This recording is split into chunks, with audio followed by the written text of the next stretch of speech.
Hello everyone welcome back to my mini blog. तो सभी केनता अच्छा भाभी सभी भल थो। मुई भी भले अच्छे मुई गाधी पाधी कर देख रेडी हो गली ना तुम्हें गाधला नहीं कहब और टाइम हो 12 बजलान से मुझे गाधी पकाली जल्दी न रंधा बढ़ा भी हो जाइए मोर खाली खाएबार बाकी अच्छे मुझे सका निहा खाए भूख नहीं लगवार लेकिन भूख लगुचे तो रांधी बाड़ी कर रखा है तो खाइबी एखान आईटा है रूम आ तुम्हें काय खाइल कह मत कमेंट करा मुई तो जाऊे मुई तरकारी करे भात बने तो सेटा खाइबी आ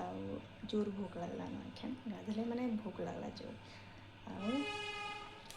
तुम्हें केनता अच्छा कह कमेंट रे मुई रिप्लाई देवी तो मुई भावुचे आज रिप्लाई देवी किसी जहाँ मेसेज करब तो चलो देखवा बाय बाय।